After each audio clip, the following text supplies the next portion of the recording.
Look up at the night sky tonight, and you'll recognize the familiar shapes of the Big Dipper, Orion, and the North Star constellations that have guided humanity for centuries.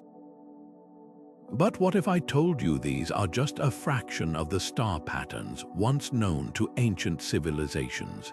Long before modern astronomy, cultures across the world mapped the heavens with constellations we've completely forgotten, celestial guides that shaped their understanding of time, direction, and even their place in the universe. These lost constellations weren't just pretty arrangements of stars. They were vital tools, mythic symbols, and cosmic storytellers woven into the very fabric of daily life. And yet, somewhere along the way, they faded from memory, leaving behind only fragments of their legacy in scattered artifacts and ancient texts. Think about the last time you navigated using the stars. Chances are you relied on the same few constellations we all learn today. But imagine standing on the shores of the Mediterranean 3,000 years ago, where Phoenician sailors followed an entirely different set of celestial markers, constellations now erased from our sky maps. Or picture the indigenous peoples of Australia, whose intricate star stories mapped not just the heavens but the land itself, connecting the cosmos to the Earth in ways modern science is only beginning to appreciate. These forgotten patterns were more than navigation aids. They were living narratives passed down through generations, each star a character in an epic tale of creation, survival, and meaning. So what happened to these lost constellations? Why did some fade into obscurity while others endured? The answers lie in the rise and fall of empires, the clash of cultures, and the slow erosion of knowledge as oral traditions gave way to written records. Some were overwritten by the dominant star maps of conquering civilizations. Others simply vanished when the people who remembered them disappeared. But traces remain hidden in cave paintings, etched into temple walls, or preserved in the oral histories of indigenous communities. In this video, we'll piece together these fragments, reconstructing the starry skies of the past to uncover how ancient civilizations saw the universe and how their vision might change the way we look at the night sky today. This isn't just a journey through astronomy, it's a voyage into the human imagination where every constellation tells a story about who we were, who we are, and how we've always sought meaning in the stars above. The Babylonians were among the first true celestial cartographers, meticulously tracking the movements of stars and planets as early as 2,000 years before the Common Era. Their star maps weren't just random groupings, they were precise tools, used to predict floods, plant crops, and even determine the will of the gods. Take the constellation they called the Heavenly Plough, a pattern of stars that signaled the start of the planting season. Unlike our modern Big Dipper, this ancient formation wasn't just a navigational aid. It was a divine alarm clock tied to the rhythm of survival, and their observations were so accurate that many of their celestial records still match astronomical events today. Meanwhile, along the Nile, Egyptian priests aligned their pyramids and temples with surgical precision to the stars. The constellation of Osiris, the god of the afterlife, rose heliacally just before dawn at the time of the Nile's annual flood, linking the heavens directly to the lifeblood of their civilization. For them, the sky wasn't just a map but a sacred clockwork, where the movements of Sirius, the dog star, marked the new year with uncanny reliability. Their star charts, painted on tomb ceilings or etched into temple walls, weren't decorations. They were blueprints for eternity, ensuring the pharaoh's soul could navigate the afterlife. The Greeks later wove these celestial traditions into their own myths, but with a twist, where the Babylonians saw practical omens and the Egyptians saw divine cycles. Greek astronomers like Ptolemy began cataloging the stars with a budding scientific rigor. Yet even their constellations carried mythic weight: Orion the Hunter, forever chasing the Pleiades across the sky, or Cassiopeia bound to her throne as punishment for vanity. What's fascinating is how these cultures, separated by centuries and continents, all shared a common instinct: to project their stories onto the stars, turning the chaos of the night sky into something familiar, something meaningful. But here's the remarkable thing. These ancient star maps weren't just cultural artifacts, they were feats of engineering. Without telescopes or calculators, civilizations like the Maya tracked Venus's orbit with an error margin of just 1 day in 500 years. The Polynesians, navigating vast oceans, memorized star paths so detailed they could detect subtle shifts in brightness invisible to modern astronomers without instruments. Their constellations weren't static pictures but dynamic tools, refined through generations of observation. This wasn't primitive guesswork, it was an exacting science wrapped in the language of myth. So why does this matter today? Because these lost constellations remind us that the sky was never just a backdrop. It was a living library, a communal storybook, and a precision instrument all at once. When we look up now, we see the sterile lines of modern astronomy, but they saw a canvas alive with meaning. Perhaps by rediscovering their star maps, we don't just uncover how they viewed the cosmos. We rediscover a way of seeing that connected the heavens to the human experience in a way our science often forgets. Constellations don't just vanish overnight, they fade like whispers in the wind, drowned out by louder voices or erased by the march of time. Picture this: a Babylonian astronomer meticulously charting the heavenly plow 3,000 years ago, only for that constellation to dissolve into history when Greek stargazers redrew the sky in their own image. This wasn't just a change in names, it was a cosmic takeover where one civilization's stories overwrote another's. The Greeks didn't merely adopt Babylonian star patterns, they reshaped them, grafting their myths onto older celestial maps until the original meanings were lost. Orion might have been a hunter to the Greeks, but to earlier cultures, those same stars could have represented a god, a beast, or even a sacred tree. The Romans continued this cycle, copying Greek constellations but stripping away layers of nuance, simplifying the stories to fit their own worldview. By the time Ptolemy compiled his star catalogue in the 2nd century, the sky had become a patchwork of borrowed ideas, with older constellations either absorbed or discarded. Indigenous star knowledge faced an even starker fate. When European explorers sailed into new worlds, they brought their own star maps with them, dismissing local celestial traditions as primitive folklore. The emu in the sky, a constellation vital to Aboriginal Australian storytelling, or the Polynesian navigational star paths that guided voyages across the Pacific. These were pushed to the margins, surviving only in oral traditions while Western astronomy claimed dominance. Even today, the International Astronomical Union's official list of 88 constellations is a snapshot of this cultural flattening. It's a sky curated by committee, where ancient constellations like Argo Navis, the massive ship from Greek myth, were carved into smaller, more manageable pieces, while others vanished entirely. But here's the twist: constellations aren't fixed in nature. They're human inventions shaped by the priorities and prejudices of their time. The stars themselves haven't changed, but the stories we tell about them have been rewritten again and again, often at the expense of the voices that came before. Yet fragments of these lost constellations linger if you know where to look. In the faint etchings on Babylonian clay tablets, in the star law preserved by indigenous elders, or even in the misaligned orientations of ancient temples that once pointed to forgotten celestial markers.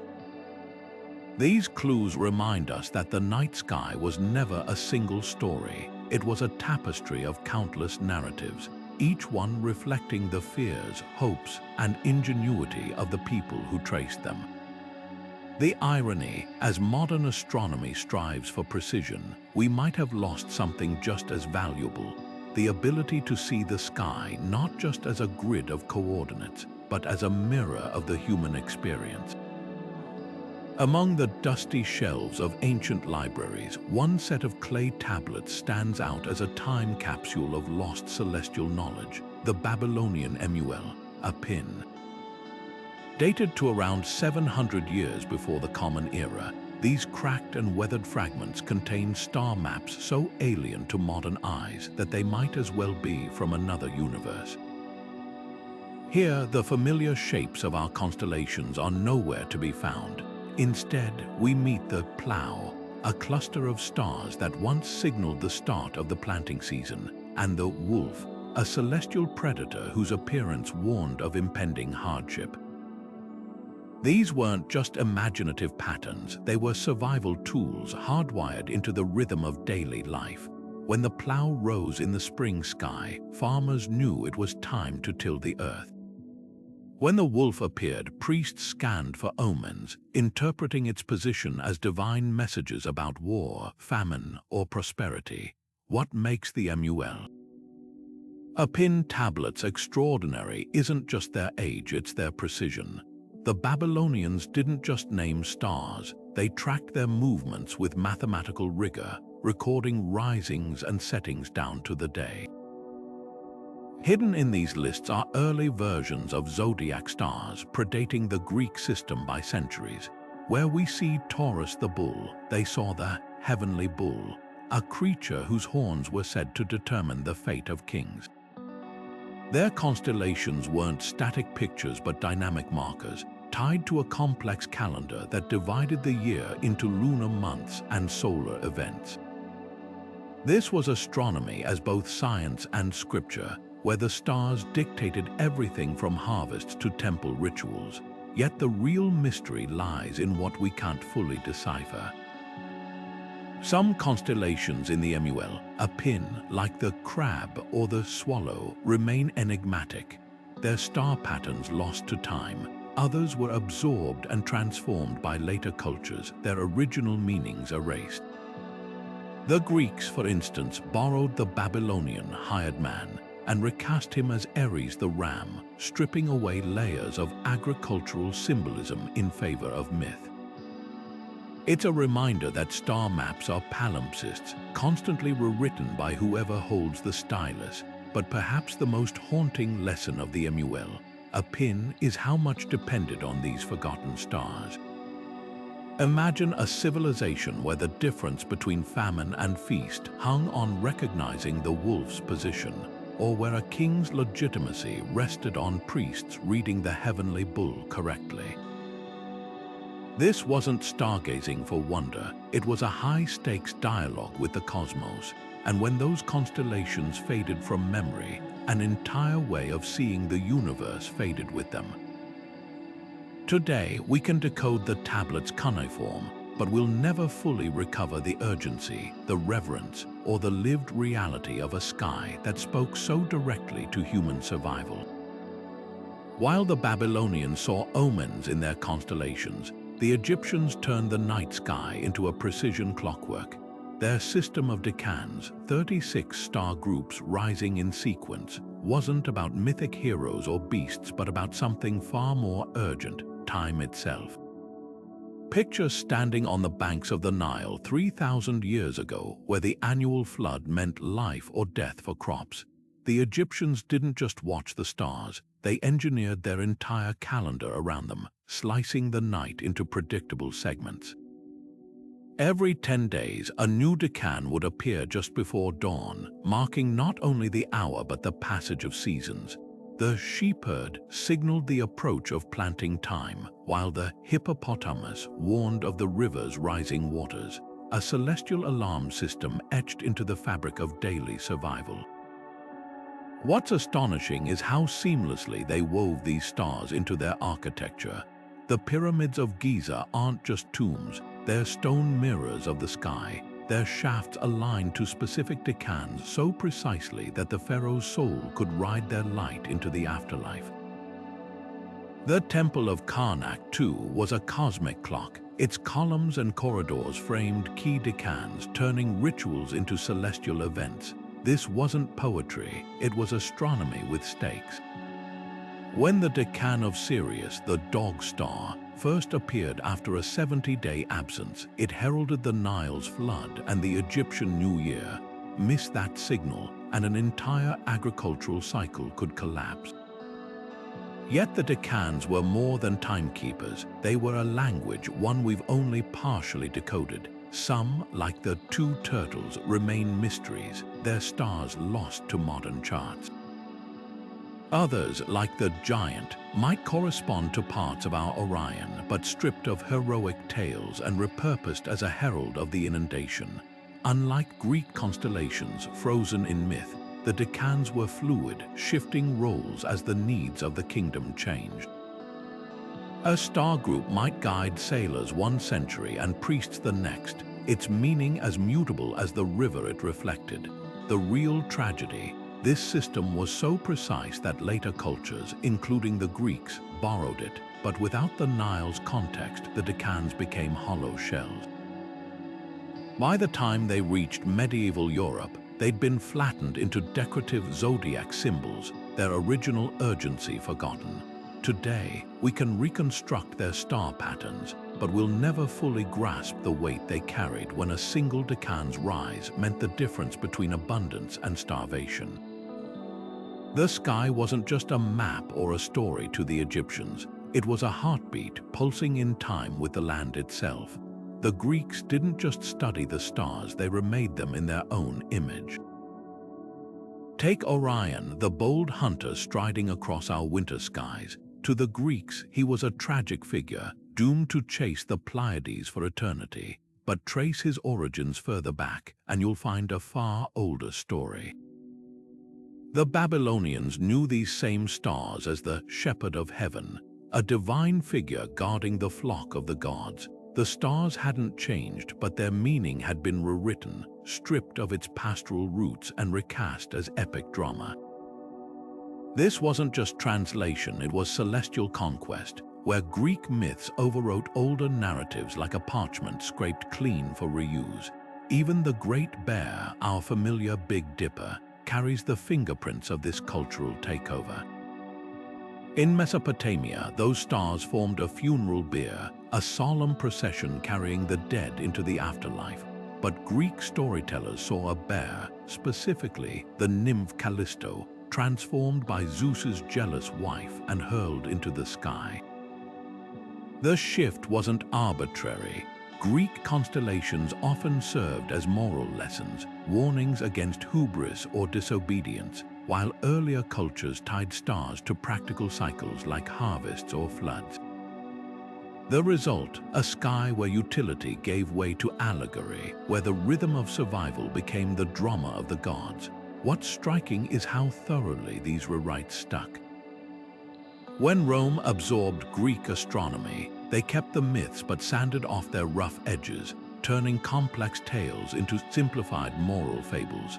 By the time Ptolemy codified the classical constellations in the 2nd century, older meanings had faded into obscurity. Indigenous star knowledge fared even worse. The Berbers of North Africa, for instance, saw the same stars as Orion but named them Asre, a legendary warrior with his own rich saga. Yet today, even in North Africa, it's the Greek name that dominates. This cultural erasure left gaps we're only now beginning to notice. Without Babylonian clay tablets or indigenous oral traditions, we'd have no idea Orion was ever more than a hunter. And that's the real cost, not just lost stories, but lost ways of seeing. The Greeks gave us a sky of heroes and monsters, but in doing so, they buried 1,000 other interpretations, each one a window into how different civilizations understood their place in the cosmos.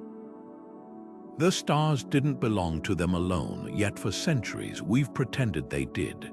Across the vast expanse of Australia, the night sky tells a story older than any written language, one the Aboriginal peoples have read for tens of thousands of years. To them, the dark patches between stars aren't empty voids but celestial creatures. The emu in the sky, formed by the dust lanes of the Milky Way, isn't just a shape, it's a seasonal clock. When its neck stretches high in April, it signals the time to gather emu eggs. When it fades by June, hunting season begins. This isn't astronomy as we know it, it's a living dialogue between land and sky, where constellations aren't static pictures but dynamic guides tied to survival. Half a world away, the Navajo saw the same stars through a different lens. Their first big one, a constellation we call Scorpius, wasn't a scorpion at all but a sacred guardian, a being who taught the people how to live in harmony with the earth.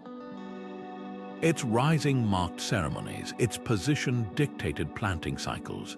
Like the Aboriginal emu, these stars were more than markers, they were teachers, their movements encoding generations of ecological wisdom. Yet these intricate systems faced near erasure. Colonization didn't just bring new maps of the land, it imposed new maps of the heavens. Missionaries dismissed Indigenous star law as superstition, while schools taught only European constellations. The Polynesians, who navigated thousands of miles using star paths like the Great Fishhook of Maui, saw their knowledge suppressed as Western ships replaced celestial wayfinding with compasses. In North America, forced assimilation severed children from oral traditions that had once connected them to the sky. The result, a fracture in human understanding, where whole cosmologies were reduced to footnotes. But fragments endure. In remote Australian communities, elders still point out the emu's shape to younger generations. Navajo star chanters preserve rituals tied to the first big one. These aren't relics, they're acts of resistance, proof that the sky remembers what textbooks omitted. Modern astronomers are finally starting to listen, collaborating with Indigenous knowledge holders to decode star stories that predate Pythagoras by millennia. What they're finding is astonishing.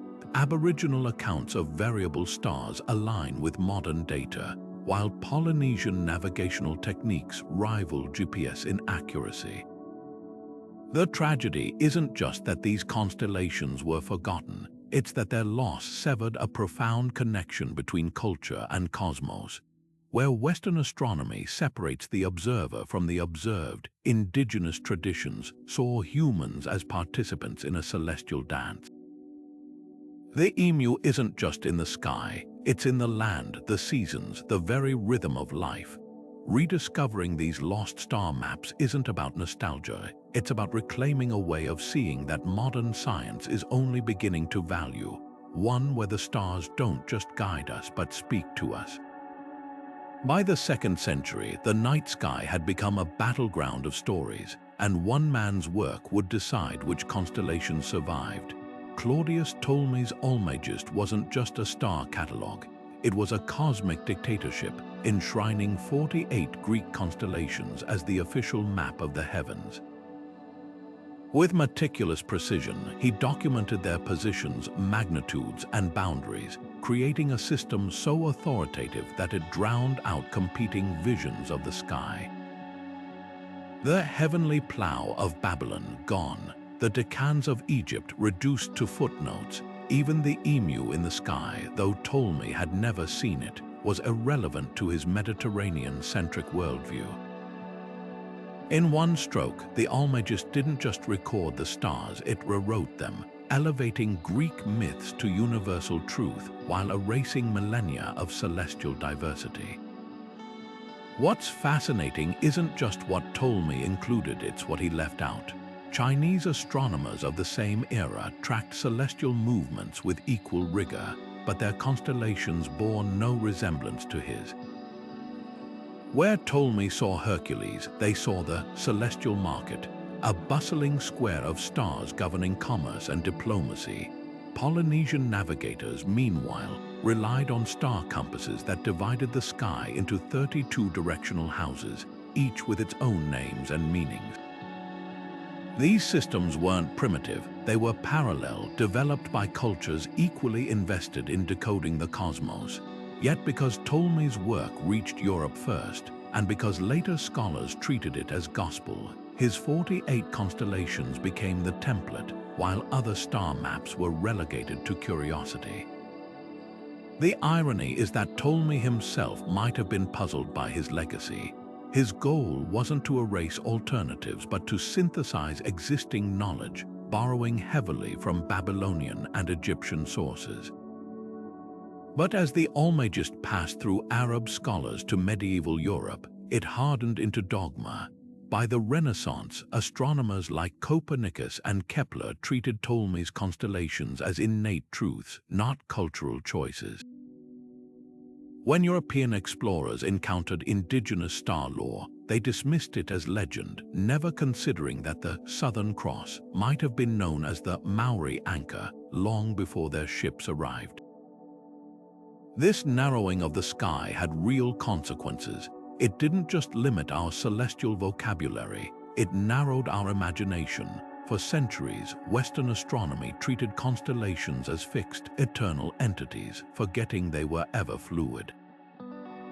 Even today, when the International Astronomical Union added modern constellations like telescopium or microscopium, they clung to Greco-Roman aesthetics, filling gaps with scientific instruments rather than reviving lost star stories. The result, a sky that feels complete but is actually incomplete. A patchwork where one civilization's myths masquerade as the whole human experience. Yet traces of resistance remain. In 21st century planetariums, some shows now blend Greek constellations with Aboriginal or Navajo star lore, acknowledging that the sky has always been a mosaic. Archaeoastronomers scour ancient texts for forgotten patterns, while indigenous activists push to reclaim celestial names erased by colonialism. Ptolemy's constellations may dominate, but they no longer monopolize, and that's progress. After all, the stars themselves haven't changed, only our stories have. The real question isn't which constellations are correct, but why we ever thought one culture's sky should speak for all. Medieval stargazers peered up at the same sky as Ptolemy, but the constellations they saw were slipping through their fingers like sand. As Greek and Arabic texts filtered into Europe through patchy translations, errors crept in tiny at first, then catastrophic. Take the star we call Betelgeuse. Arabic astronomers named it Yad al-Jawza, the hand of Orion, but mistranscriptions warped it into nonsense. Betelgeuse, then Betelgeuse, until the original meaning was lost entirely. Star positions fared even worse. Copyists working by candlelight misplotted key stars by degrees, turning once precise celestial maps into funhouse mirrors of their former selves. The celestial hunter Orion now clutched a sword that drifted too far east, while the bull of Taurus grew lopsided, its horns stretched awkwardly across the sky. This wasn't just about sloppy handwriting. The very purpose of constellations had shifted. Where Babylonian astronomers saw agricultural calendars and Egyptian priests saw divine clocks, medieval scholars turned the stars into moral allegories. The constellation Perseus, once a hero of Greek myth, became Saint Michael slaying the dragon in Christian star atlases. The sea monster Cetus morphed into the biblical whale that swallowed Jonah. Layer by layer, the practical sky of antiquity was painted over with medieval symbolism until the stars became less a tool for navigation and more a sermon in the heavens. Yet the greatest casualty was Arabic astronomy itself. Muslim scholars like al-Sufi had preserved and refined Ptolemy's work, adding precise star magnitudes and even documenting the Andromeda galaxy centuries before telescopes. But when their texts reached Europe, translators stripped out the Arabic star names or butchered them beyond recognition. Vega, from the Arabic al-Nasr al-Waki, the swooping eagle, became a meaningless label. Even the zenith of scientific progress, the famed Toledo School of Translators, often worked from second-hand copies, compounding errors with each iteration. By the time these star maps reached Renaissance Europe, they were shadows within shadows, twice removed from the original sky. What's tragic is how quickly the damage became permanent. When Copernicus and Galileo finally challenged Ptolemy's Earth-centered universe, they were still using his distorted constellations, unaware of how much had already been lost. The very instruments of scientific revolution were built on flawed foundations, like a cathedral constructed with warped blueprints. By the time anyone thought to question the star maps, the original meanings of half the constellations were already forgotten, their Babylonian and Egyptian roots buried under centuries of copyists' errors and cultural rebranding. The night sky hadn't changed, but humanity's ability to read it had dimmed. Long before the Greeks carved the sky into 12 neat slices, the Babylonians mapped a far wilder zodiac, one where 17 or 18 constellations tracked not just the sun's path, but Jupiter's majestic wanderings. Picture an ancient astronomer in Mesopotamia, eyes fixed on the night sky as he charts the planet's slow dance through star groups with names like the Great Swallow or the Hired Man. These weren't just arbitrary shapes, they were celestial waypoints in a sophisticated system that blended astronomy, agriculture, and divination. When Jupiter lingered in the Great Swallow, it signaled storms or upheaval. When it crossed the Hired Man, kings took heed his position might foretell war or harvest. This was astrology before it became horoscopes, a language of the stars woven into the very fabric of Babylonian life. What's startling is how little of this original zodiac survives today. The Greeks, inheriting Babylonian astronomy through conquest and trade, streamlined the system, merging constellations or dropping them entirely.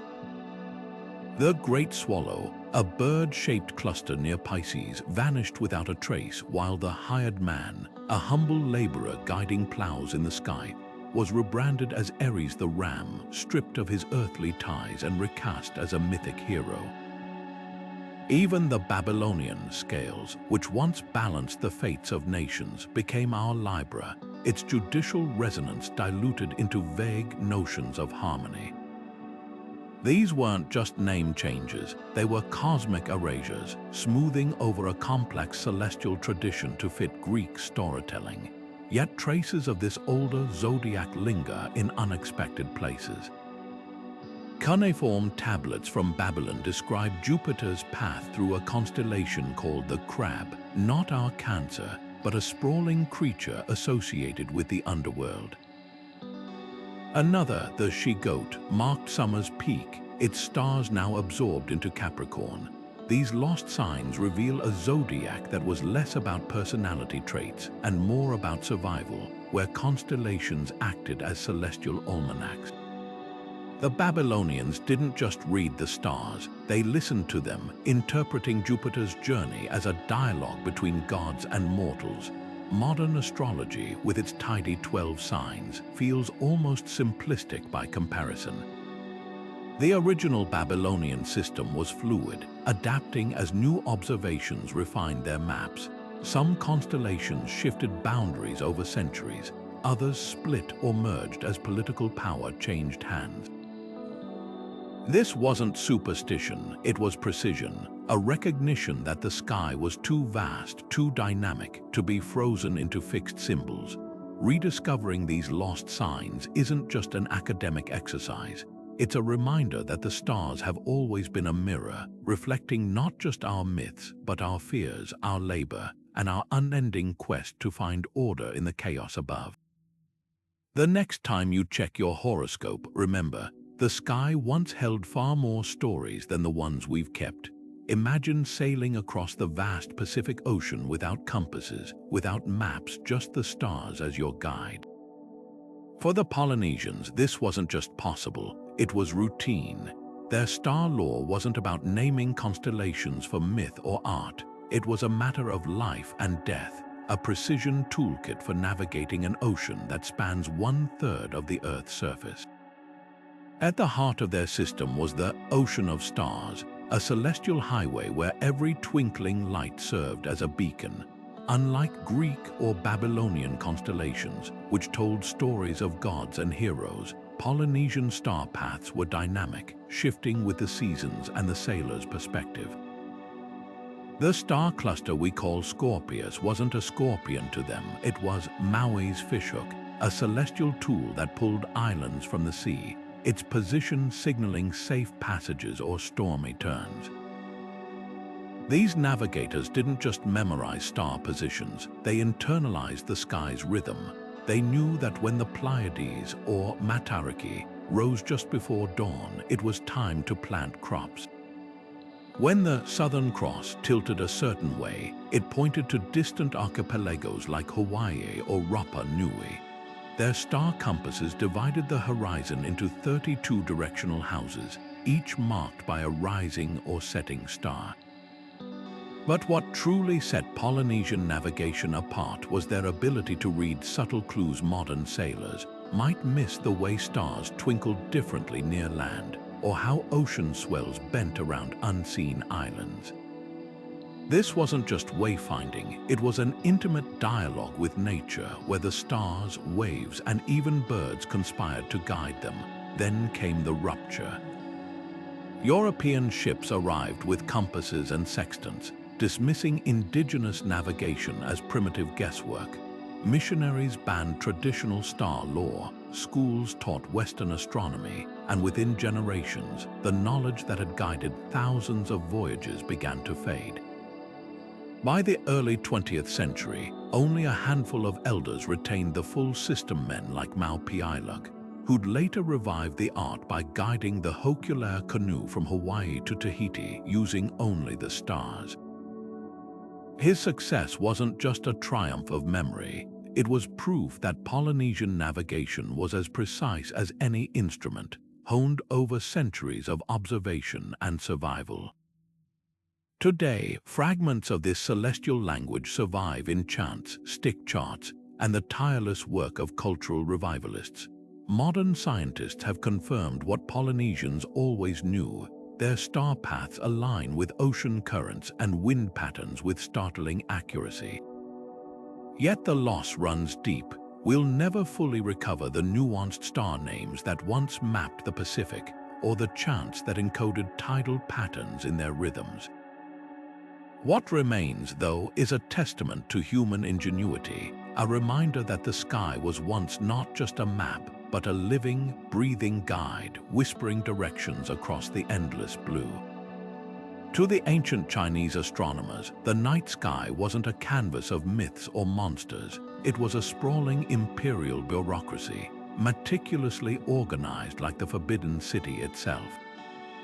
While Greek stargazers saw heroes and beasts, Chinese skywatchers mapped constellations as celestial officials, palaces, and even granaries, each with a specific duty in the cosmic hierarchy. At the heart of this system lay the 28 mansions, a chain of star groups tracing the moon's path like way stations on a heavenly highway. But these weren't just navigational markers, they were timekeepers, their precise alignments dictating everything from planting seasons to imperial rituals. Imagine a sky where the celestial market governed trade fortunes, or the heavenly jail warned of impending executions, a universe where every star had a rank, a purpose, and a paperwork trail. What set Chinese astronomy apart was its obsession with precision. Where Western constellations sprawled across large swaths of sky, Chinese asterisms often consisted of just 2 or 3 stars, forming miniature administrative units. The celestial granary, for example, wasn't a grand shape but a tight cluster in Gemini, its rising signaling when to stock imperial storehouses. The heavenly kitchen tracked feast days, while the judge for estimating life measured lifespans, each one a cog in a vast celestial machine. This wasn't stargazing, it was cosmic civil service, where even the faintest stars held bureaucratic titles. The real marvel was how seamlessly this system blended science and statecraft. Emperors employed entire bureaus of astronomers to interpret celestial omens, knowing that a misaligned mansion could spell disaster. When the red bird, guardian of the southern sky, appeared dim, it might signal unrest in the provinces. If Jupiter strayed into the supreme palace, advisors scrambled to adjust tax policies. The sky wasn't just observed, it was managed with all the precision of a dynastic spreadsheet. Yet for all its sophistication, much of this system has faded. While the 28 mansions endure in modern astronomy, their names still used by meteorologists tracking lunar phases, lesser asterisms have vanished from popular memory. The net for catching birds, a tiny star group once vital to seasonal hunts, or the armillary sphere, an asterism honoring the empire's finest astronomical instrument, now survive only in crumbling star charts. Even the celestial granary, so crucial to ancient food security, is rarely recognized outside scholarly circles. The loss isn't just historical, it's a missed opportunity. Chinese asterisms reveal a sky where science and society were inseparable, where astronomy wasn't just about understanding the cosmos, but about maintaining harmony on Earth. In an age when we've reduced stars to GPS coordinates, there's something profoundly human about a sky that once hosted granaries, kitchens, and even a celestial prison, reminding us that the heavens have always been a mirror, reflecting not just our myths but our daily bread. High above the Viking longships, the stars weren't just points of light, they were the very roots and branches of Yggdrasil, the cosmic tree that held the 9 realms together in Norse mythology. To the people of the north, the constellation we call the Big Dipper wasn't a kitchen utensil or a plow, it was Arthin's wagon, a celestial chariot carrying the All-Father across the night sky. Nearby stars formed the eyes of the wolf Fenrir, forever chasing the sun and moon, while the Milky Way arched overhead like the trunk of the world tree itself, its shimmering dust the sap of creation.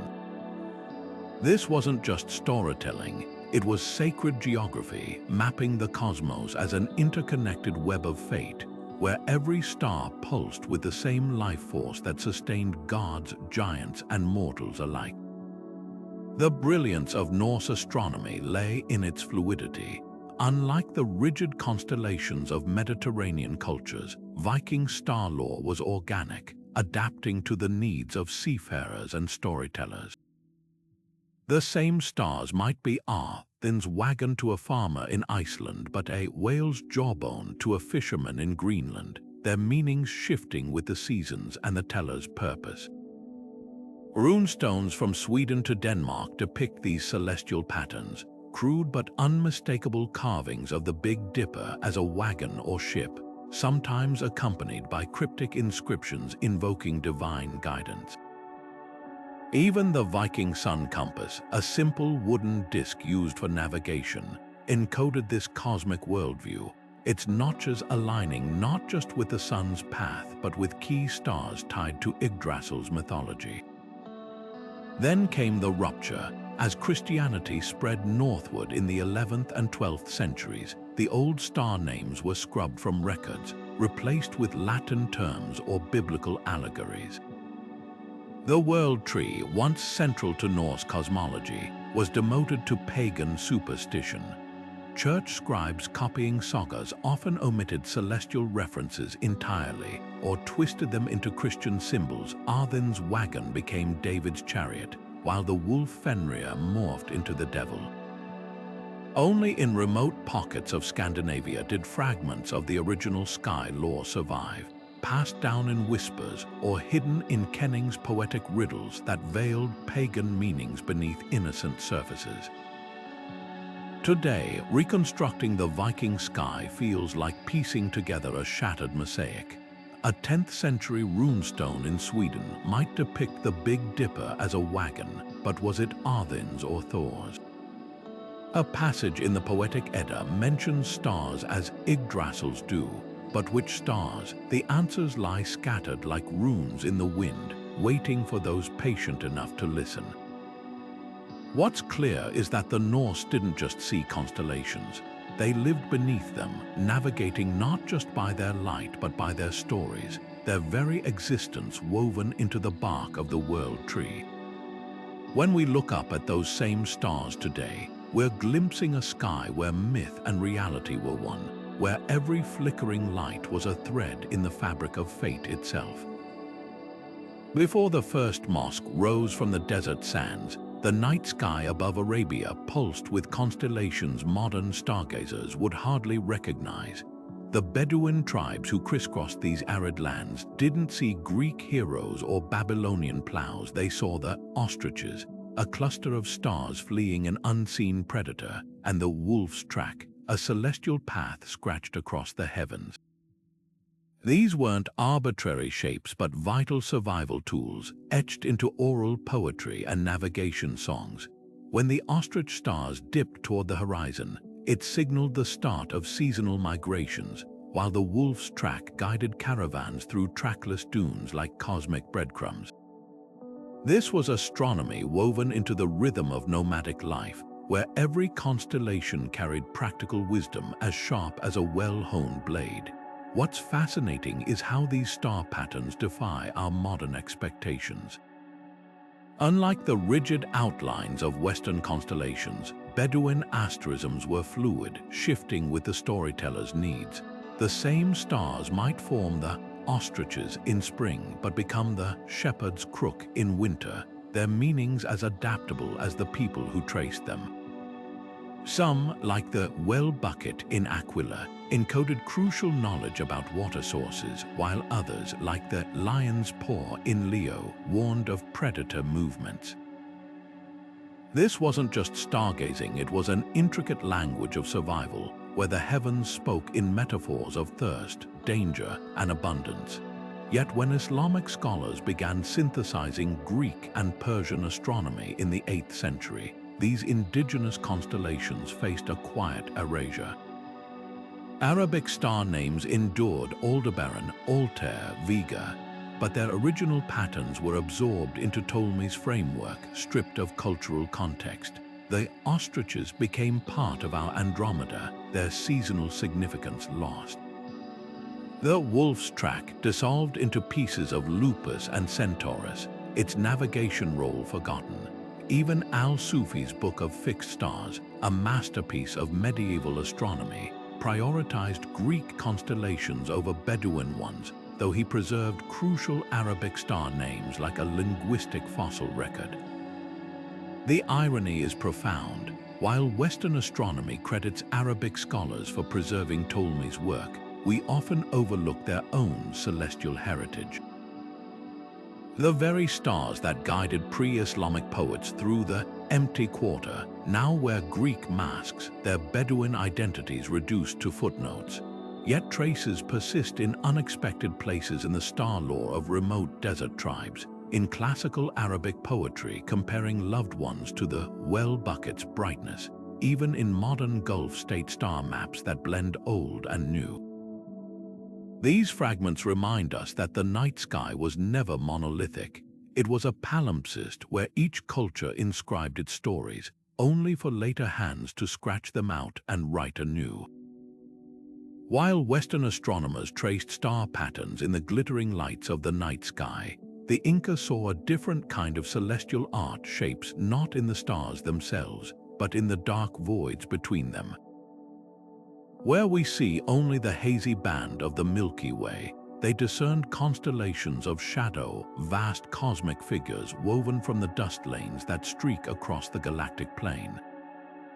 The most sacred of these was Iacana, the celestial llama, a sprawling dark silhouette stretching from the Southern Cross to Scorpius. To the Inca, this wasn't just a shape, it was a divine protector, its presence ensuring the fertility of real llamas on Earth. When Yakana dipped toward the horizon at dawn during the rainy season, herders knew it was time to move their flocks to higher pastures, a celestial signal woven into the fabric of Andean life. Alongside the llama slithered Machacue, the serpent, a winding dark cloud that mirrored the earthly snakes revered as guardians of water and wisdom. Then there was Hampatu, the toad, whose appearance signaled the coming of rains, and the fox, a cunning shape that taught lessons about resourcefulness through oral traditions.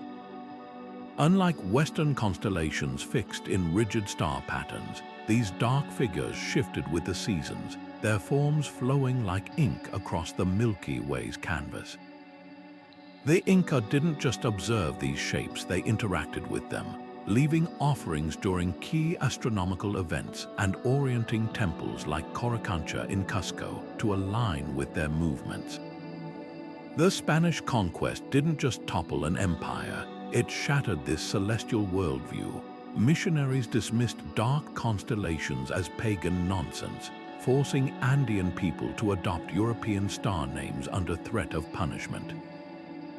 Astronomical knowledge that had guided agriculture and spirituality for centuries was driven underground, preserved only in secret quipu knots or hidden within Christianized festivals. Yet in remote Quechua and Aymara communities, fragments endured. Elders still point out Yakana to children, explaining how the celestial llama drinks from the river of the Milky Way to nourish earthly herds. Farmers in Peru's highlands time potato planting by the reappearance of the toad, just as their ancestors did. Modern astronomers are now rediscovering the sophistication behind these dark constellations. The Inca's ability to track subtle variations in interstellar dust, invisible to the naked eye without generations of trained observation, reveals an astronomical tradition as precise as it was poetic. Unlike Western constellations that impose human stories onto random star clusters, the dark constellations emerge from the actual structure of our galaxy, making them uniquely grounded in cosmic reality. Perhaps that's why they've resisted oblivion. When light pollution fades our view of the stars, the Milky Way's dark rivers remain visible longer, a testament to the Incas' enduring celestial wisdom. Their sky wasn't just above them, it was alive, breathing, and intimately tied to the land they walked. The stars were never silent to ancient civilizations, they whispered epic tales, their patterns acting as celestial storybooks etched across the night. Take the Babylonian Dragon of Chaos, a constellation that slithered through their creation myth. This wasn't just a random cluster of stars, it was the embodiment of primordial chaos, vanquished by the god Marduk to bring order to the universe. When Babylonian priests traced its shape in the sky, they weren't merely stargazing, they were retelling the cosmic battle that birthed the world itself. Similarly, the Maya looked skyward and saw the cosmic crocodile, its starry jaws stretching across the Milky Way. To them, this was no abstract shape but the very creature whose back bore the weight of the earth, its movements dictating the cycles of time and agriculture. These constellations weren't static pictures, they were dynamic chapters in a living saga, each rising and setting like turning pages. What's heartbreaking is how much of this narrative richness has faded.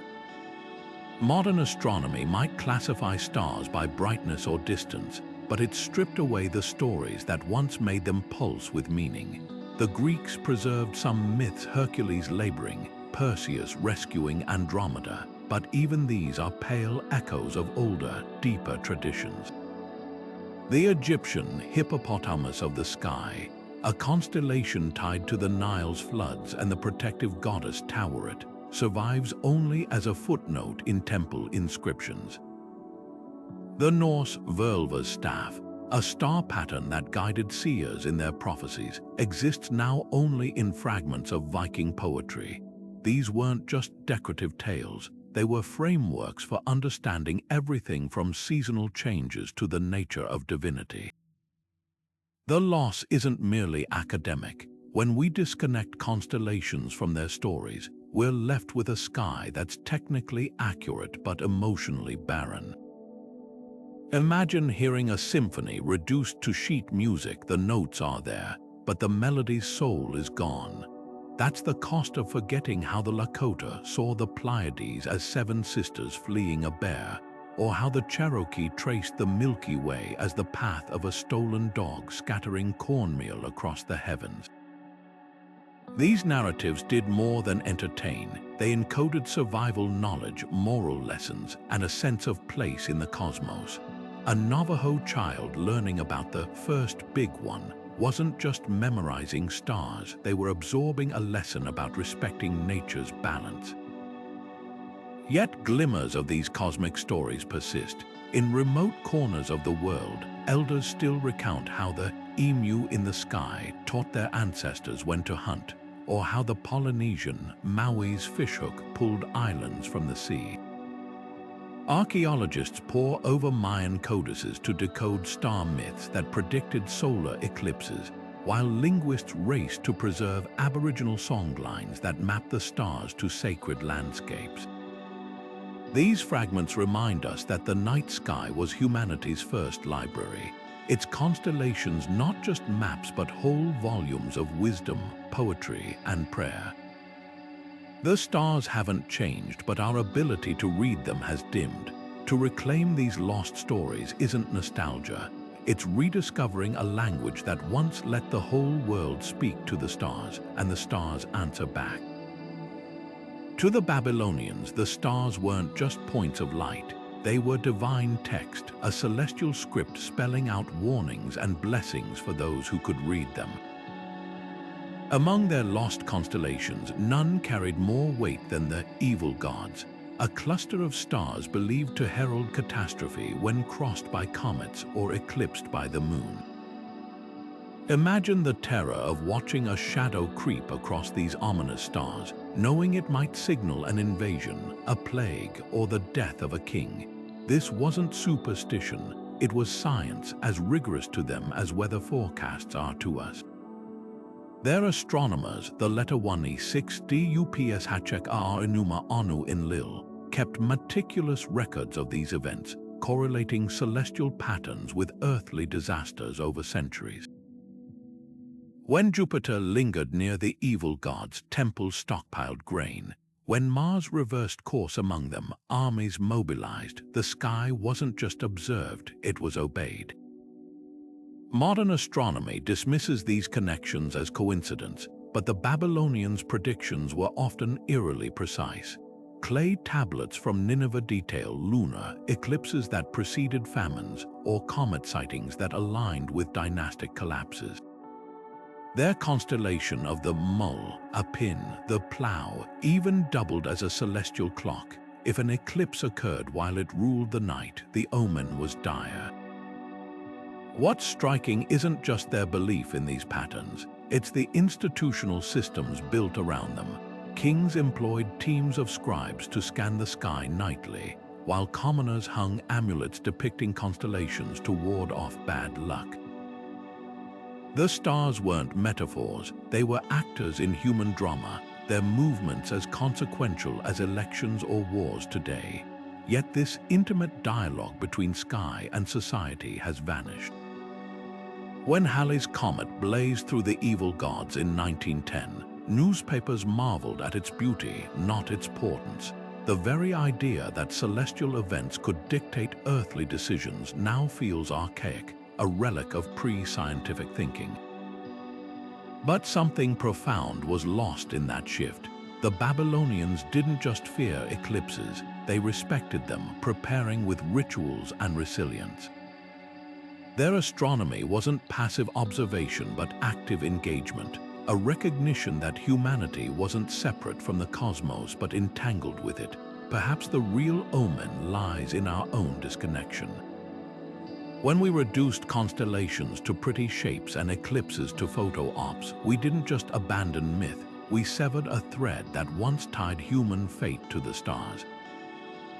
The evil gods may be forgotten, but their lesson endures. The sky was never just a spectacle. It was a mirror reflecting back our deepest fears and our capacity to face them. The night sky as we know it today, with its 88 officially recognized constellations, isn't some timeless truth written in the stars. It's a product of the scientific revolution, a period when the heavens were stripped of their ancient stories and remade in the name of precision. When Galileo first turned his telescope toward the Milky Way in 1610, he didn't just see new stars, he shattered the very idea of a fixed celestial sphere. Suddenly, the sky was deeper, messier, and far less orderly than Ptolemy's neat constellations had suggested. For astronomers like Johannes Hevelius, this presented both an opportunity and a crisis.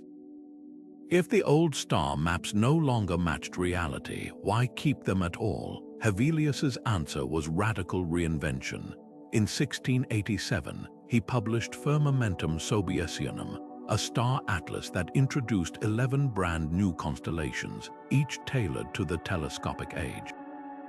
Where ancient cultures had seen gods and animals, Hevelius saw scientific instruments, a sextant and a telescope, now joined the celestial zoo.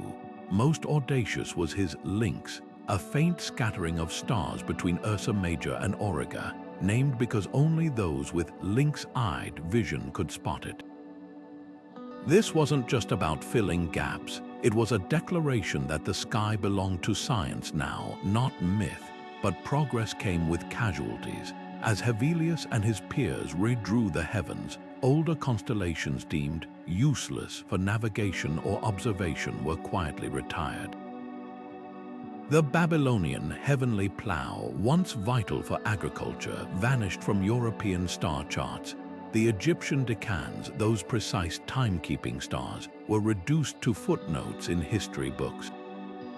Even the great ship Argo Navis, a fixture of Greek astronomy, was dismantled into smaller, more manageable pieces by Nicolas Louis de Lacaille in the 18th century. What had been a rich tapestry of cultural memory became a grid of coordinates, efficient but barren. The irony, many of these new constellations didn't last. Hevelius's Cerberus and Mons Minalis are now little more than curiosities, while the ancient wolf and swallow of Babylonian lore endure only in clay tablets. The scientific revolution didn't just add to the sky, it subtracted, erasing millennia of human connection to the stars in the name of utility. Today, we're left with a celestial map that's technically impeccable but culturally flattened, a reminder that every leap forward comes with something left behind. The stars haven't changed, but the stories we tell about them have been rewritten, often at the cost of the voices who first gave them meaning. Today's astronomers are turning to the past with tools their ancient counterparts could never have imagined: software that rewinds the night sky. By feeding star catalogs and planetary motion data into algorithms, researchers can reconstruct exactly how constellations appeared over temples or burial sites millennia ago. Take the Nebra sky disk, that mysterious bronze artifact found in Germany, etched with gold arcs and dots that have puzzled historians since its discovery. When scientists modeled the sky above the Mittelberg Hill where it was buried, they found something astonishing: those arcs aligned with solar solstices, while the cluster of stars might match a long-forgotten Bronze Age constellation, perhaps one that guided early farmers across northern Europe.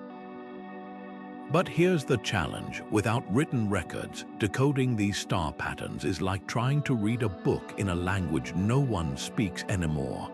Archaeoastronomers must cross-reference artifacts with celestial events, aligning petroglyphs, tomb paintings, or stone circles with precise astronomical simulations. In Egypt, software revealed that the Temple of Amun-Re at Karnak wasn't just aligned to the winter solstice sunrise. Its axis also pointed toward the then unknown southern star Canopus, hinting at a lost navigational tradition. Similarly, Maya pyramids in Central America echo the Pleiades movements, their staircases acting as cosmic calendars counting down to agricultural cycles we're only now relearning. The most tantalizing breakthroughs come when modern technology confirms oral histories. Polynesian navigators spoke of a star called Hoku Lea, guiding voyages between Hawaii and Tahiti. For years, scholars assumed it was Arcturus, until planetarium software proved that in the 14th century, another bright star, Vega, would have been the true celestial marker. Suddenly, generations of chants and stick charts made perfect sense. These digital time machines don't just recover lost stars, they restore dignity to knowledge systems dismissed as myth. Yet for every success, countless constellations remain just beyond our grasp. The gold spirals on Ireland's Newgrange tomb, the strange animal shapes in Chumash rock art, these could be star maps waiting for their Rosetta Stone. As databases grow and software improves, we may yet hear the whispers of ancient astronomers who saw not just shapes in the sky, but meaning woven into the very fabric of the cosmos. The stars haven't forgotten their old names, we're simply learning how to listen again. Imagine standing in a modern city, light pollution blotting out all but the brightest stars, then pulling up an app and suddenly seeing the night sky as a Babylonian astronomer would have 3,000 years ago. That's the magic of projects like Stellarium's Historical Sky plugin, which doesn't just simulate stars but reconstructs entire lost cosmologies. With a few clicks, you can watch the Egyptian Decans rise over the pyramids at Giza, their precise 10-day intervals marking time like a celestial metronome. Switch to the Babylonian view, and the heavenly plow appears where our Big Dipper stands today, its position signaling the start of planting season along the Tigris and Euphrates. This isn't just stargazing, it's time travel, peeling back layers of cultural erasure to reveal how profoundly our ancestors connected to the cosmos. What makes these digital reconstructions revolutionary isn't just their accuracy, it's their ability to correct centuries of distortion. When you select ancient Greece in Stellarium, you're not seeing Ptolemy's constellations as medieval scribes miscopied them, with Orion's sword drifting out of place or Taurus's horns stretched awkwardly. You're seeing them as Hipparchus would have in the 2nd century BCE, before transcription errors warped their shapes. The software even accounts for axial precession, the slow wobble of Earth's tilt, meaning the stars align exactly as they did over the Parthenon or the Hanging Gardens. For the first time, we can stand under the same sky as Aristarchus when he proposed a heliocentric solar system, or witness the celestial omens that guided Babylonian kings into battle. Yet the real power of these tools lies in their democratization of cosmic heritage. Indigenous communities are collaborating with developers to integrate star law once suppressed by colonialism. The Aboriginal astronomy mode in some apps now overlays the emu in the sky onto the Milky Way, while Polynesian wayfinding stars like Hoku Lea are tagged with their original names and navigation stories. Museums use these projections to animate ancient artifacts, like showing how the Nebra sky disk's gold arcs align with solstice sunrises when held toward specific Bronze Age constellations. Even educators are adopting them, letting students explore Maya eclipse predictions or Norse interpretations of the Northern Lights through immersive celestial maps. Of course, digital resurrections have limits. No software can fully replicate the urgency of a Babylonian priest tracking the evil god's constellation for omens, or the visceral awe of an Inca astronomer watching Yakana, the celestial llama, drink from the Milky Way. But they offer something equally precious, a bridge. By restoring these lost skies, we're not just recovering star patterns, we're reclaiming the worldview that made them matter. The constellations were never just pictures, they were portals to understanding time, survival, and humanity's place in the universe. Now, thanks to technology, we can glimpse that wisdom again, not as distant myths, but as living knowledge waiting to be rediscovered one pixel at a time. Among the most dramatic casualties of modern astronomy's reorganization was Argo Navis, the mighty ship that once sailed across nearly a fifth of the southern sky. To the ancient Greeks, this sprawling constellation wasn't just a collection of stars, it was the vessel of legend, carrying Jason and his Argonauts on their quest for the Golden Fleece. Its prow gleamed with Canopus, the second brightest star in the night sky, while its sails billowed with stars we now call part of Vela. For over 2,000 years, Mediterranean sailors used its stars to navigate, its shape so universally recognized that Ptolemy included it in his original 48 constellations without hesitation. Yet by the 18th century, this celestial Goliath met an unceremonious fate, dismembered into 3 smaller, more manageable pieces by French astronomer Nicolas Louis de Lacaille. Lacaille's decision wasn't arbitrary. As telescopes revealed fainter stars and deeper celestial wonders, the old constellations, especially enormous ones like Argo Navis, became cumbersome for precise mapping.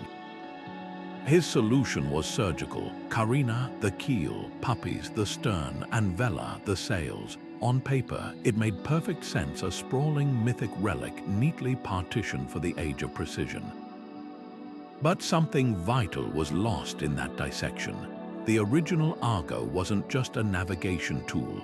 It was a story written in stars, its form echoing Homeric epics where heroes and gods clashed over destiny.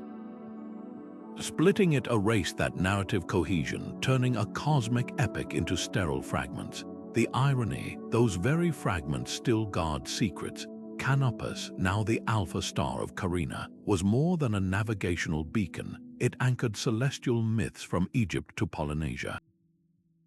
The Egyptians linked it to the god Osiris, while Pacific Islanders saw it as the trigger for Maui's fishhook. Even the dismantled stern, Puppies, hides a wonder modern astronomers prize: the Great Nebula in Argo, a stellar nursery visible to the naked eye that might have inspired ancient star lore. The ship's legacy lingers in unexpected ways too. The word nautical derives from nous, Greek for ship, a linguistic fossil of when the stars themselves were sailors' guides. Yet the true cost of Argo Navis's dissolution isn't measured in lost stars, but in severed connections. Before Lacaille, this constellation bridged myth and science, its stars equally at home in poets' verses and sailors' charts. Its stars didn't just point south, they evoked the thrill of voyage, the peril of the unknown, the hubris of heroes. Today, we've traded that richness for efficiency, substituting coordinates for wonder. But perhaps there's a lesson in the Argo's fate, that progress doesn't have to mean abandonment. As we chart ever deeper into the cosmos, we might remember that the sky was once alive with stories, and that some maps, no matter how precise, can't replace the magic of a ship sailing forever through the stars. Walk through the Temple of Dendera at dawn on the winter solstice, and you'll witness something extraordinary. A shaft of sunlight pierces the inner sanctum, illuminating a carving of the goddess Hathor with mathematical precision. But look closer at the ceiling above her, and you'll find something even more remarkable: a sprawling stone zodiac. Its stars arranged not as we know them today, but as the Egyptians saw them 2,000 years ago. Here, the constellation we call Capricorn isn't a sea goat but a hybrid creature with the head of a falcon, while the Decans stars, those precise timekeeping markers, curve across the ceiling in patterns modern astronomers are still deciphering. This isn't just decoration, it's a frozen snapshot of a lost sky, a celestial blueprint carved in stone. Half a world away, the towers of Angkor Wat rise against the Cambodian dawn, their spires mirroring the peaks of the mythical Mount Meru, the cosmic axis of Hindu and Buddhist cosmology. But step back and view the temple complex from above, and an even deeper alignment emerges. researchers using LiDAR scans discovered that the entire layout mirrors the constellation Draco as it appeared in the sky during the temple's construction in the 12th century. The causeways, moats, and central towers don't just symbolize the cosmos. They recreate it on Earth with a precision that suggests the builders tracked precession, the slow wobble of Earth's axis across generations. What's chilling is that Draco's stars have shifted since then, meaning the temple's alignment only makes sense if you rewind the sky to the exact moment Angkor Wat was consecrated. These stone skies share a haunting commonality. They're built for constellations we no longer recognize. The Egyptian temple of Esna, for instance, features a ceiling panel showing the god Khnum surrounded by 12 ram-headed figures. For decades, scholars assumed this was symbolic until astronomer Juan Belmont realized it perfectly matches a now-lost zodiac system, where each ram represented a Deccan star that rose heliacally during the Nile's flood season. Similarly, the Maya city of Capon is arranged along sightlines that align with the Pleiades, but not as we see them today. The city's ball court, temples, and stelae only make celestial sense when you account for how the star cluster's position has drifted over 16 centuries. The implications are profound. These structures weren't just inspired by the stars. They were designed as time capsules, encoding astronomical knowledge so vital that civilizations literally built it into their foundations. When the Dendera zodiac was hacked from its ceiling and shipped to Paris in 1821, Napoleon's scholars couldn't decipher its star patterns because they'd already been forgotten. Today, with software that reconstructs ancient skies, we're realizing how much was lost. The temples knew the stars better than we did. Yet the greatest mystery isn't how they aligned buildings to constellations, it's why they went to such length. At Newgrange in Ireland, a 5,000-year-old tomb funnels sunlight into its chamber for just 17 minutes at winter solstice sunrise. At Choco Canyon in New Mexico, petroglyphs mark where the moon's 18.6-year cycle intersects with jagged cliffs. This wasn't primitive astronomy. It was a sacred science where architecture became a bridge between Earth and sky. Perhaps these stone skies were meant to last because their builders knew the real ones would change, that future generations might forget the stars' old names, but would always have their temples to remind them. Long before Orion stalked the winter skies or the Big Dipper poured its celestial waters, ancient stargazers traced entirely different creatures among the star's beasts that have since vanished from our night. The Mesopotamians didn't just see a bull in Taurus, they feared the Bull of Heaven, a rampaging constellation sent by the gods to punish mortals, its horns goring the fabric of the cosmos itself. The Aztecs charted a fire serpent, a blazing serpentine shape that slithered across the Milky Way, its movements tied to the rise and fall of empires. And in the misty highlands of ancient Britain, Druids whispered of the star boar, a bristling celestial swine whose appearance heralded both bounty and bloodshed. These weren't just imaginative shapes, they were cosmic mirrors reflecting the animals that shaped daily life and death for the cultures that named them. What's startling is how many of these celestial creatures have been erased. The Bull of Heaven, once so vivid to Mesopotamian astronomers that its clash with the hero Gilgamesh became legend, now survives only in cuneiform fragments.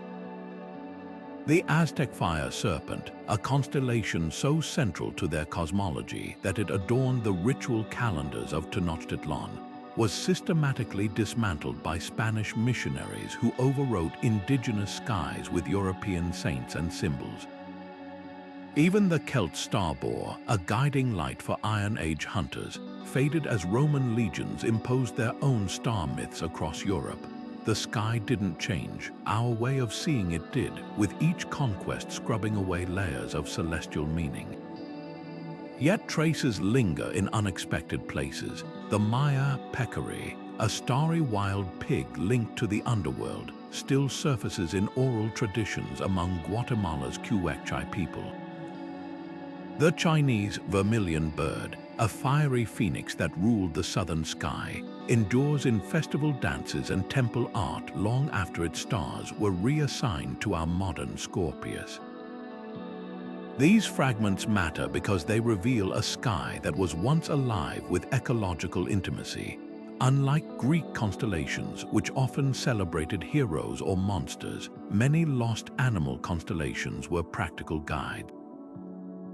The bull of heaven's position signaled the optimal time for cattle breeding in Mesopotamia, while the fire serpent's path warned of volcanic activity in Mesoamerica. This was astronomy woven into the rhythm of survival. The real loss isn't just the disappearance of star names, it's the severing of a bond between earth and sky that these animals embodied. When the Navajo gaze at the first big one, our Scorpius, they don't just see a scorpion, they recall stories of a sacred guardian who taught balance.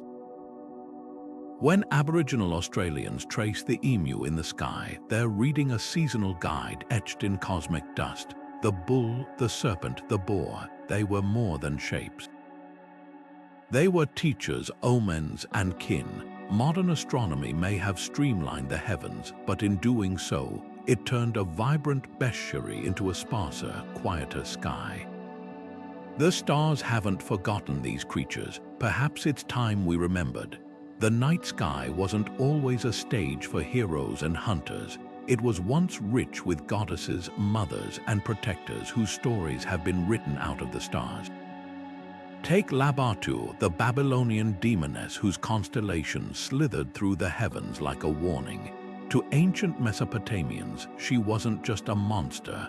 She was a celestial lesson, her starry form teaching respect for the unpredictable forces of nature. Or consider Ariadne's crown, a delicate circlet of stars placed in the sky by Dionysus to honor the Cretan princess who guided Theseus through the labyrinth. Once a prominent fixture in Greek astronomy, it was gradually diminished, its stars absorbed into the vague outlines of Corona Borealis, the northern crown stripped of its feminine lore and repackaged as a generic royal symbol. These weren't just names lost to time, they were deliberate erasures as patriarchal retellings of the cosmos sidelined female figures in favor of male-centric myths. Dig deeper and the pattern becomes undeniable. The Egyptian sky goddess Nut, whose arched body once stretched across the heavens as a literal Milky Way, was fragmented into smaller, less significant star groups under Greek influence. The Polynesian Hina, who rowed the moon's canoe and wove the tides from celestial bark cloth, saw her stories reduced to footnotes as European navigators imposed their own constellations. Even the Norse Freya's necklace, a shimmering asterism linked to love and war, was overwritten by Christian scribes who recast it as Orion's belt, transforming a symbol of feminine power into another accessory for a male hero. The sky, it seems, wasn't just mapped, it was censored, its narratives reshaped to reflect who held power on Earth. Yet traces of these celestial women endure in unexpected places. The Chinese weaving maiden, Xinu, still shines in Vega, her annual reunion with the cowherd Altair celebrated in the Kixi festival. The Aboriginal Seven Sisters of the Pleiades resist assimilation, their flight from Orion preserved in songlines older than Stonehenge. These surviving fragments reveal a cosmos far more balanced than our modern star charts, suggest one where creation, wisdom, and destruction were equally embodied by women. The irony is palpable. Cultures that revered female deities as life-givers and fate-weavers often encoded their reverence in the stars, only for later civilizations to literally overwrite them. Reconstructing these lost constellations isn't just an exercise in nostalgia, it's a correction. When we restore Labatu to her place among the stars, we're not merely adding another shape, we're acknowledging that the Babylonians saw divinity in both terror and tenderness. When we reclaim Ariadne's crown, we're remembering that the night sky was once a tapestry of all human experience, not just the stories of warriors and kings. The heavens have always been vast enough to hold multitudes. Perhaps it's time we let them.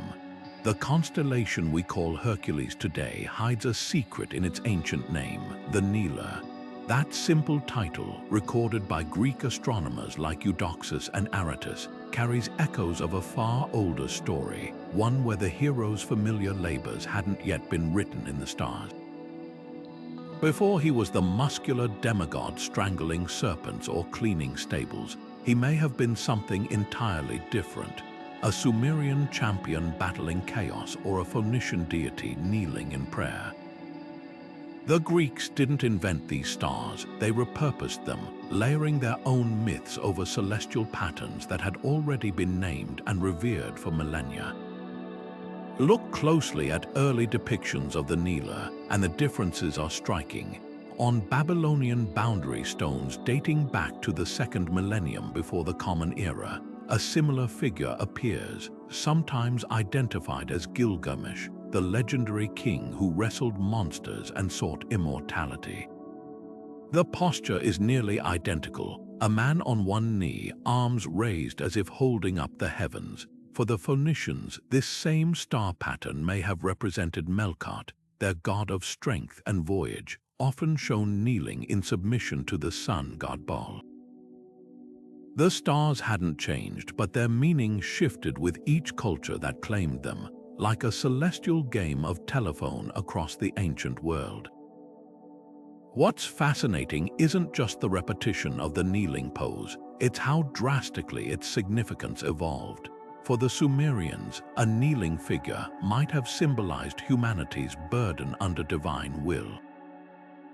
The Phoenicians may have seen it as reverence or even penance. By the time the Greeks adopted it, the pose became part of Hercules' origin story. Some versions say he's kneeling in exhaustion after his labors, while others claim he's poised to hurl a weapon. The constellation's identity was so fluid that even Ptolemy hesitated, listing it simply as the kneeling man without tying it firmly to Hercules. This ambiguity hints at a truth we often forget. Constellations weren't just named, they were contested. Their stories were written by every culture that mapped them. The real mystery isn't why Hercules changed, it's why some elements endured.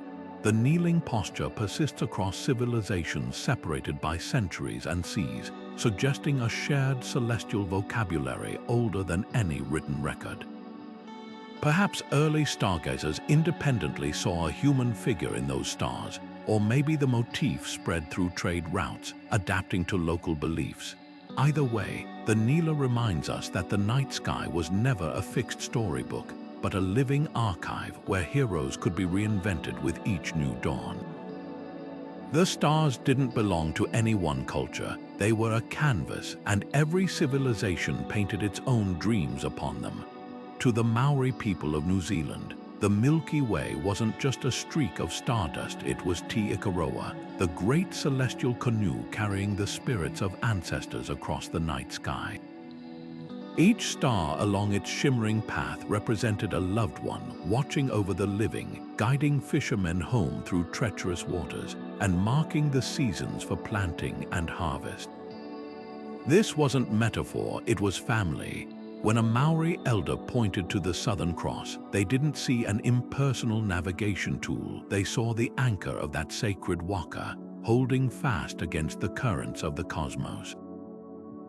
Across the Pacific, this intimate kinship with the stars was universal.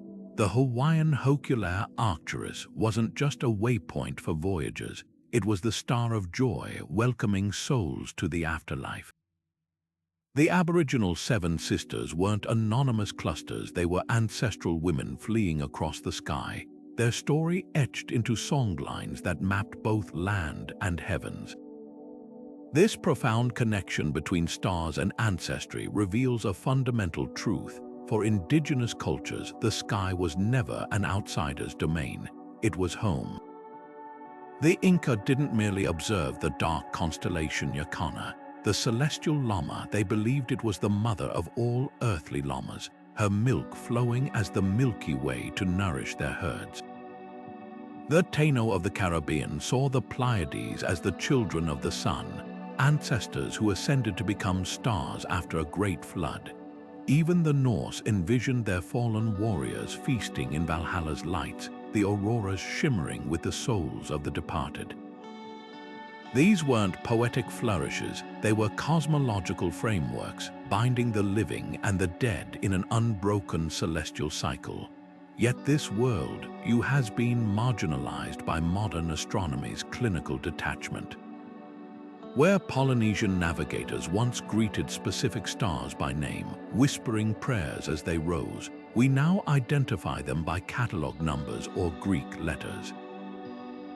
The Maori Matariki Pleiades festival, once a time to honor ancestors and plan crops, was nearly erased by colonial suppression before its recent revival. The disconnect isn't just about lost names, it's a severed relationship. When we reduced stars to inert balls of gas, we didn't just demote them scientifically, we orphaned ourselves from a lineage that once stretched to the heavens. The consequences ripple beyond nostalgia. Indigenous star knowledge encoded survival strategies now fading from memory. The Maori planted Kumara by Matariki's return.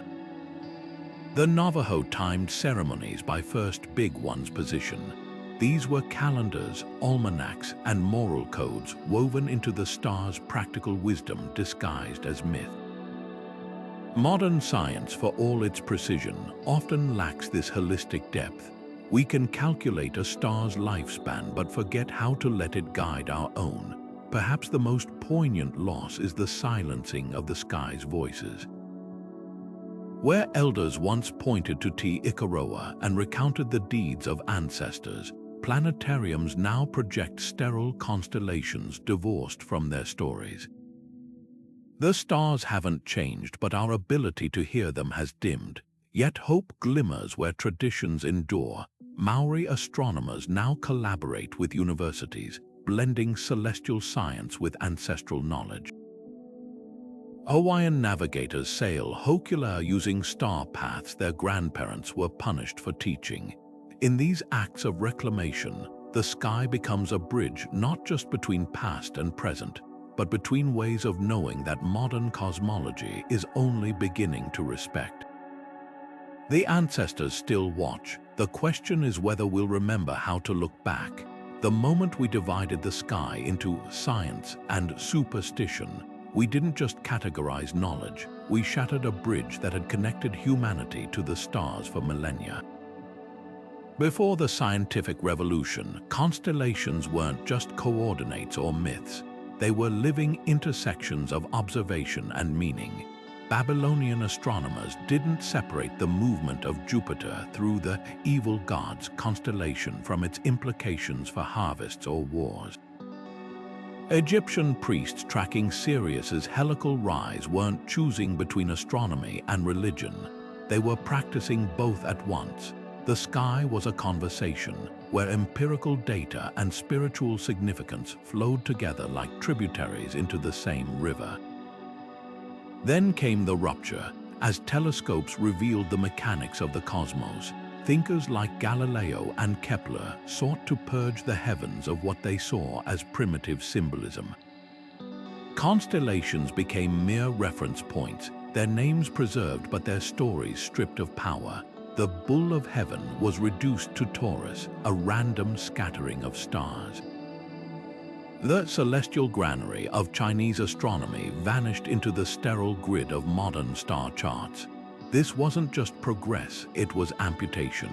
By dismissing astrology as mere superstition, we didn't just reject fortune-telling. We severed the cultural and psychological threads that had made the stars feel personal, purposeful.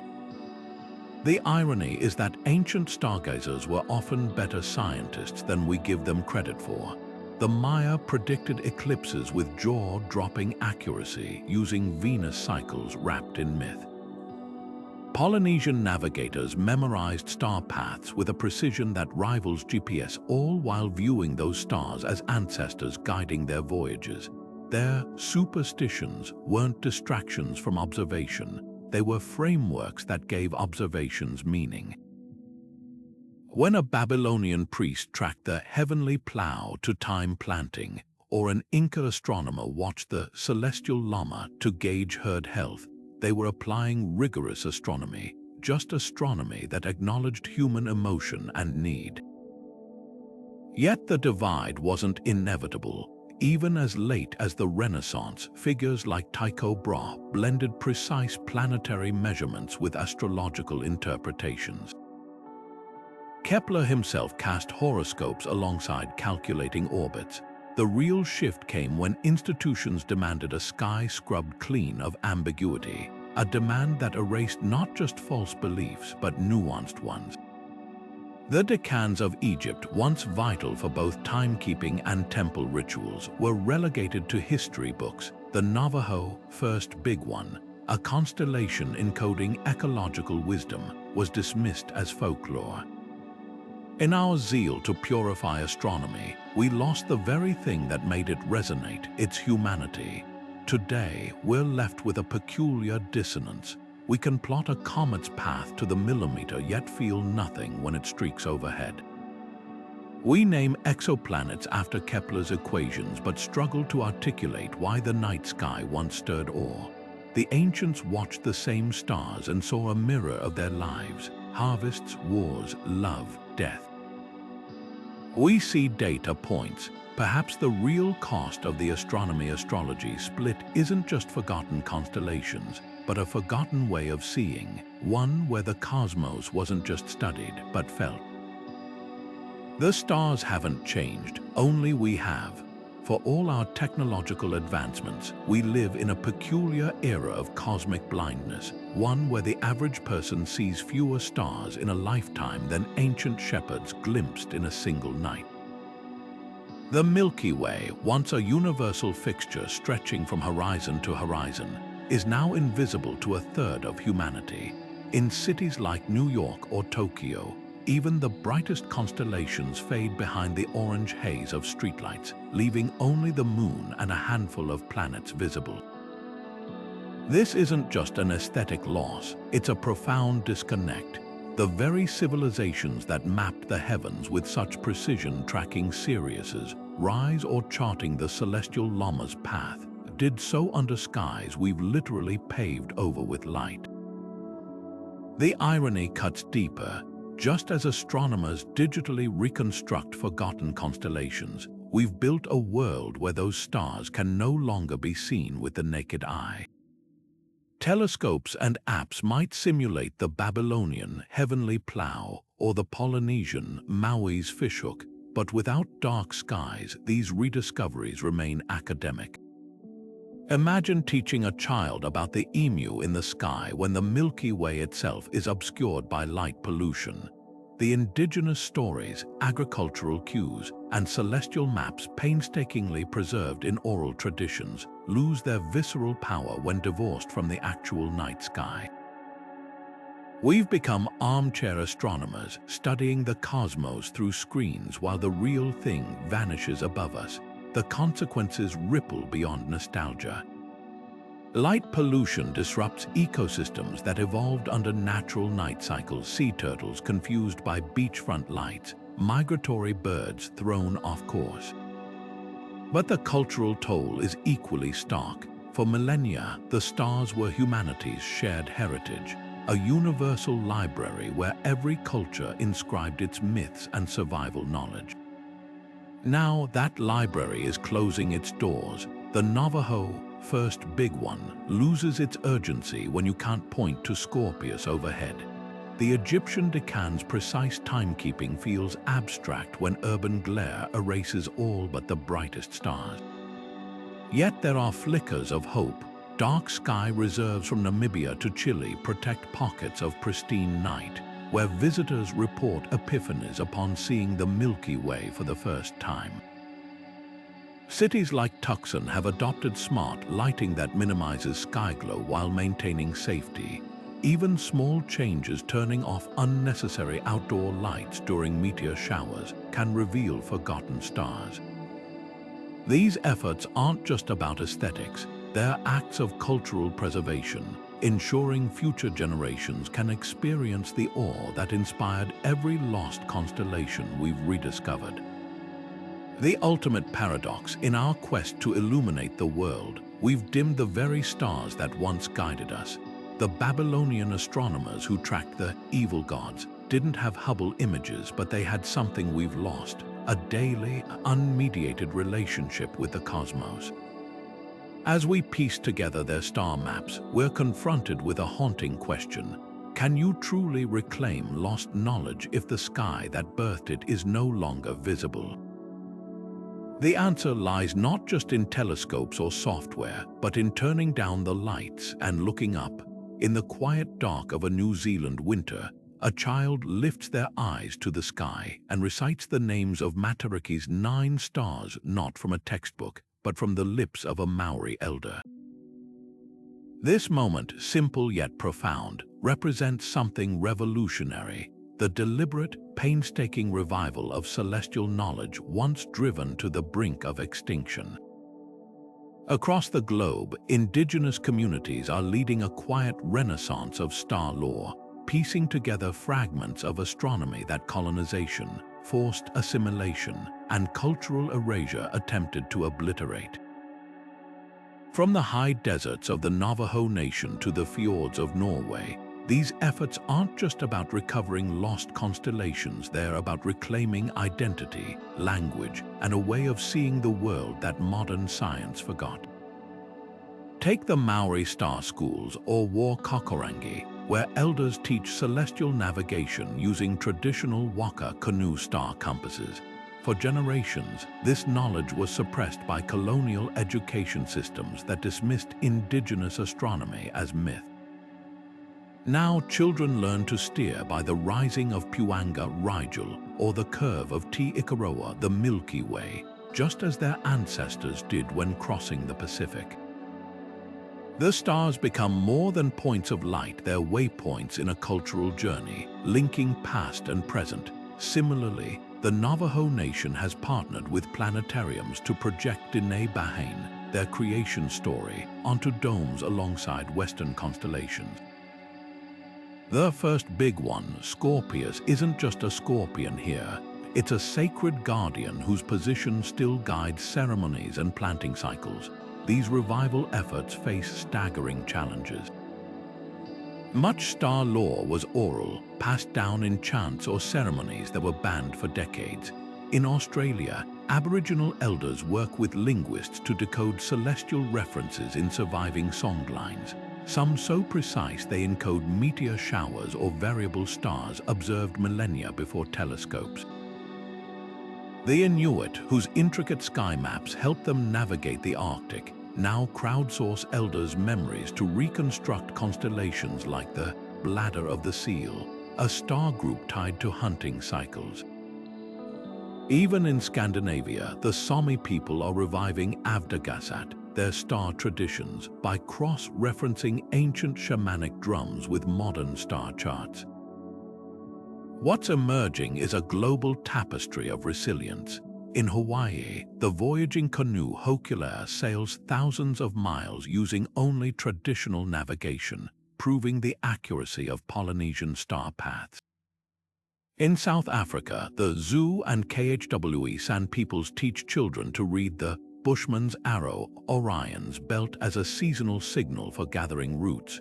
These aren't historical reenactments, they're living systems, adapting ancestral wisdom to modern contexts. A Maori fisherman might now check a smartphone app showing Mataraki's rise, but the underlying knowledge remains unchanged. When those stars appear, it's time to prepare the soil. The ripple effects extend beyond cultural pride. Scientists are discovering that indigenous star lore often holds observational gold. Aboriginal accounts of variable stars like Betelgeuse match modern data, while Navajo, dark constellation techniques, reading the Milky Way's dust lanes, parallel infrared astronomy. Ethnobotanists collaborate with Amazonian tribes to decode celestial markers for medicinal plant harvesting, finding that star-aligned rituals often correlate with peak bioactive compounds. This isn't coincidence, it's the result of millennia of meticulous observation, encoded in stories Western science dismissed as folklore. Yet the most profound impact is intangible. When a Navajo grandmother points to the first big one and recounts how it taught her ancestors balance, or when a Sami elder traces the reindeer antler stars to explain migration patterns, they're not just teaching astronomy, they're healing intergenerational wounds. The stars become bridges, reconnecting communities to languages, values, and relationships fractured by colonialism. In Canada, the Inuktitut word takik, meaning moon, is now taught in schools alongside lunar phases, weaving celestial knowledge back into daily life. This revival isn't about rejecting modern science, it's about expanding our collective sky. Planetariums from Chicago to Cape Town now blend Western constellations with indigenous star stories, offering fuller, richer cosmologies. Universities partner with elders to document oral traditions before they're lost, recognizing that the sky has always held more stories than any one culture could contain. The work is urgent, fragile, and unfinished, but every child who learns to greet Matariki by its true name, every sailor who steers by Maui's fishhook, adds another stitch to the tapestry. The stars remember, now we're learning to listen again. The stars above us are more than distant suns or navigation tools. They're the echoes of countless human voices, each civilization leaving its mark on the cosmos like fingerprints on a shared celestial canvas. These lost constellations are more than just forgotten star patterns. They're fragments of a grand, interconnected story where science and spirituality once danced together. When the Polynesians followed Maui's fishhook across the Pacific, or the Babylonians tracked the evil gods for omens, they weren't just mapping the sky, they were embedding their fears, hopes, and wisdom into the very fabric of the night. Recovering these patterns isn't archaeology, it's reuniting with a part of ourselves we didn't realize was missing. Think about what's gained when we piece together these celestial puzzles. The emu in the sky isn't just an Aboriginal curiosity, it's a living lesson in ecological timing, a reminder that the stars once dictated when to gather food, just as surely as modern calendars remind us of appointments.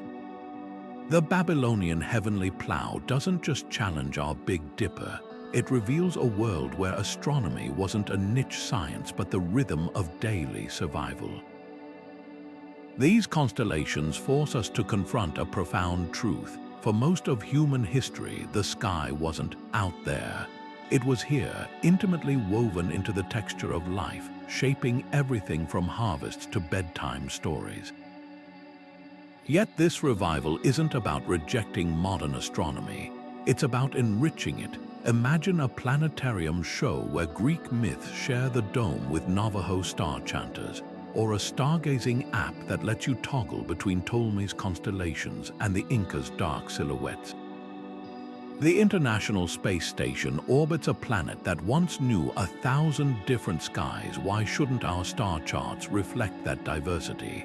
The work of cultural astronomers and indigenous knowledge keepers isn't just nostalgia.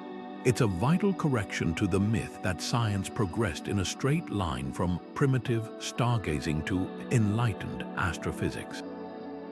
Every civilization that mapped the heavens did so with equal sophistication, just different priorities. So what happens now? The constellations we've forgotten still whisper to us if we're willing to listen.